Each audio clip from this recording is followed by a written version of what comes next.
ಮಾಡಿದ ಸಾಲ ತೀರ್ಸೋಕೆ ಆಗ್ತಾ ಇಲ್ವಾ? ಈ ವಾಸ್ತು ಸಲಹೆಗಳನ್ನು ಅನುಸರಿಸಿ ನೋಡಿ. ಈ ವಾಸ್ತು ಸಲಹೆಗಳನ್ನು ಅನುಸರಿಸೋದ್ರಿಂದ ನೀವು ಸಾಲದಿಂದ ಮುಕ್ತಿ ಹೊಂದಲು ಸಹಾಯ ಮಾಡುತ್ತವೆ.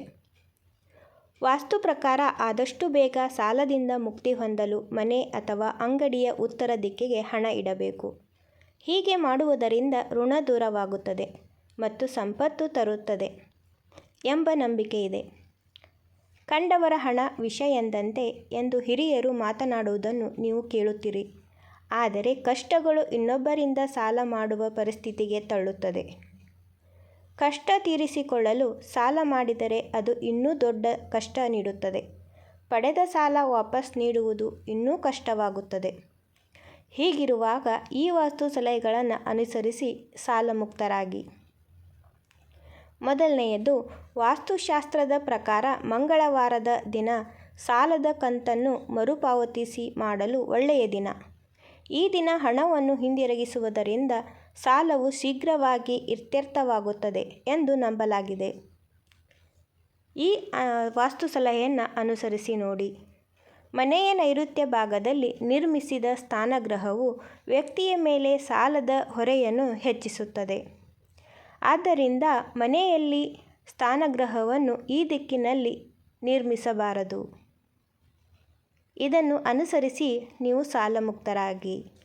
ಮನೆ ಅಥವಾ ಅಂಗಡಿಯ ಈಶಾನ್ಯ ದಿಕ್ಕಿನಲ್ಲಿ ಗಾಜನ್ನು ಇಡುವುದು ಸಾಲ ಪರಿಹಾರಕ್ಕೆ ಮಂಗಳಕರವೆಂದು ಪರಿಗಣಿಸಲಾಗಿದೆ.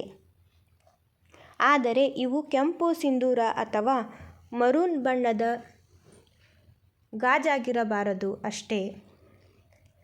ವಾಸ್ತು ಪ್ರಕಾರ ಆದಷ್ಟು ಬೇಗ ಸಾಲದಿಂದ ಮುಕ್ತಿ ಹೊಂದಲು ಮನೆ ಅಥವಾ ಅಂಗಡಿಯ ಉತ್ತರ ದಿಕ್ಕಿಗೆ ಹಣ ಇಡಬೇಕು. ಹೀಗೆ ಮಾಡುವುದರಿಂದ ಋಣ ದೂರವಾಗುತ್ತದೆ ಮತ್ತು ಸಂಪತ್ತು ಬರುತ್ತದೆ ಎಂಬ ನಂಬಿಕೆ ಇದೆ. 5ನೇದು, ನಿಮ್ಮ ಮನೆಯಲ್ಲಿ ಕುಬೇರ ಯಂತ್ರವನ್ನು ಇಟ್ಟು ಶಮಿ ಎಲೆಗಳನ್ನು ಇಟ್ಟು ಪೂಜಿಸಿದರೆ ಸಾಲದ ಸಮಸ್ಯೆಯಿಂದ ಅತಿ ಶೀಘ್ರದಲ್ಲೇ ಮುಕ್ತಿ ಹೊಂದುತ್ತೀರಿ. ಜೊತೆಗೆ ಕುಬೇರನ ಮಂತ್ರಗಳನ್ನು ಕೂಡ ಪಠಿಸಬೇಕು. ಕುಬೇರನ ಮೂರ್ತಿಯನ್ನು ಇಟ್ಟರೂ ಕೂಡ ಮನೆಯಲ್ಲಿ ತುಂಬ ಒಳ್ಳೆಯದಾಗುತ್ತದೆ. 6. ಮಹಾಕಾಳೇಶ್ವರದ ಉಜ್ಜಯಿನಿಯ ಋಣಮುಕ್ತೇಶ್ವರ ದೇವಸ್ಥಾನಕ್ಕೆ ಭೇಟಿ ನೀಡಿ.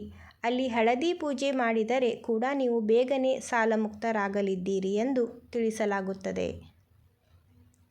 ಈ ವಾಸ್ತು ಸಲಹೆಗಳನ್ನು ಅನುಸರಿಸೋದ್ರಿಂದ ನೀವು ಬೇಗನೆ ಸಾಲ ಮುಕ್ತರಾಗಲು ಇದು ತುಂಬಾ ಸುಲಭವಾದ ಹಾದಿಯಾಗಿದೆ. ಈ ಮಾಹಿತಿ ನಿಮಗೆ ಇಷ್ಟವಾಯಿತು ಅನ್ಕೋತೀನಿ.